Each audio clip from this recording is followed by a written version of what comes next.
जो एक दर्द पीड़ा है असद ओवैसी साहब का, वो साफ साफ झलकता रहता है। उनका साफ कहना है कि हमारे हिंदुस्तान में इतनी संख्या होने के बावजूद सिर्फ एक मुख्यमंत्री, वो भी हाल ही फिलहाल में बना है जम्मू कश्मीर में, उमर अब्दुल्ला। और वही कुछ और धर्म के हैं, जैसे क्रिश्चियन है, उनका आबादी है सिर्फ 2 से 3 करोड़, तो उनका 4 मुख्यमंत्री है। सिर्फ हम लोगों को कहा जाता है अरे मुस्लिम में बहुत एकजुटता होती है, तो जब इलेक्शन का समय आता है तो एकजुटता कहाँ चली जाती है। ये साफ साफ ओवैसी साहब का कहना है। मैं रोशन और आप देख रहे times of Sitamarhi. Times of Sitamarhi में आपका स्वागत है। जी हाँ, मैं बात कर रहा हूँ अभी विधानसभा के उपचुनाव की। जब से विधानसभा के उपचुनाव की घोषणा हुई है, सभी पार्टियां ने अपने अपने कैंडिडेट उतार दिए हैं।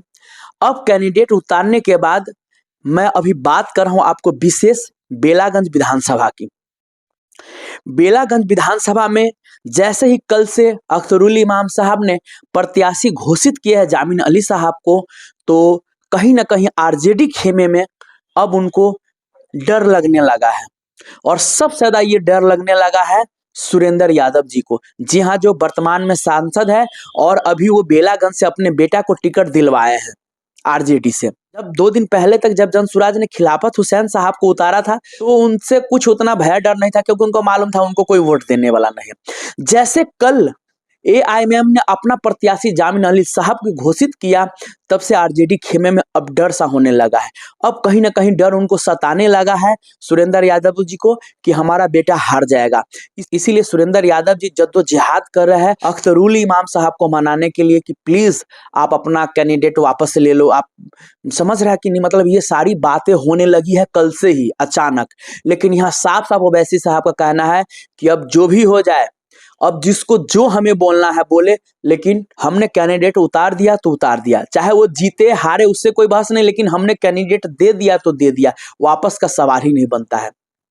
अब आरजेडी खेमे को डर लगने लगा है, अपने घर में जब हमें महत्व नहीं देंगे तो हम क्या करेंगे, हमें भी तो कुछ ना कुछ डिसीजन लेना पड़ेगा।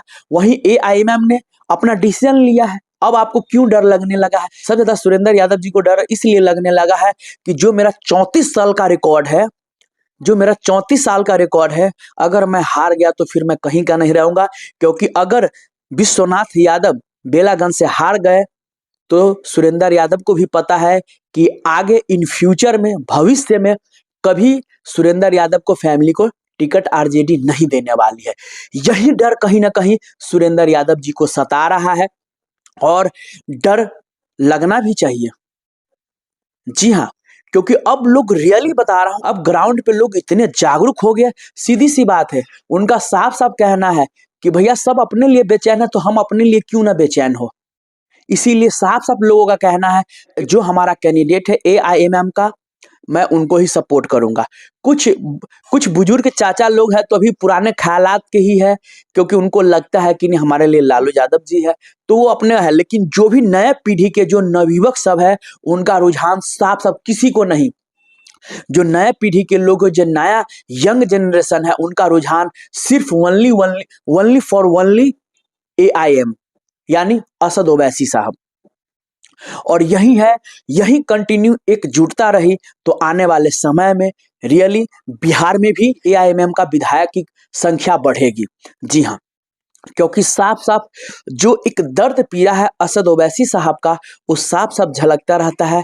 उनका साफ कहना है कि हमारे हिंदुस्तान में इतनी संख्या होने के बावजूद सिर्फ एक मुख्यमंत्री, वो भी हाल ही फिलहाल में बना है जम्मू कश्मीर में, उमर अब्दुल्ला।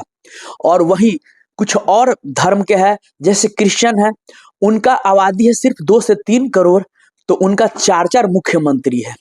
सिर्फ हम लोगों को कहा जाता है अरे मुस्लिम में बहुत एकजुटता होती है, तो जब इलेक्शन का समय आता है तो एकजुटता कहाँ चली जाती है। ये साफ साफ ओवैसी साहब का कहना है, इम्तियाज जलील साहब का कहना है, जब इलेक्शन का समय आता है तो हमारी एकजुटता कहाँ चली जाती है, हम कैसे मान लें कि हमारी एकजुटता है। कुछ भी अगर संसद में बिल पास होता है मुसलमानों के खिलाफ, सबसे पहले ओवैसी साहब खड़ा होते हैं और उनका विरोध करते हैं।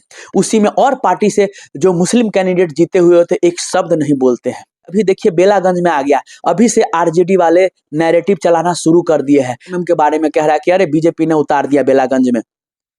मतलब अभी से नैरेटिव सेट करने की कोशिश कर रहा है, लेकिन कहीं ना कहीं मुसलमानों भाइयों को लग गया है कि अब भैया तुम बी टीम बोलो सी टीम बोलो, अब वो सब नहीं चलने वाला है। अब हारे या जीते हम अपने कैंडिडेट को ही वोट देंगे।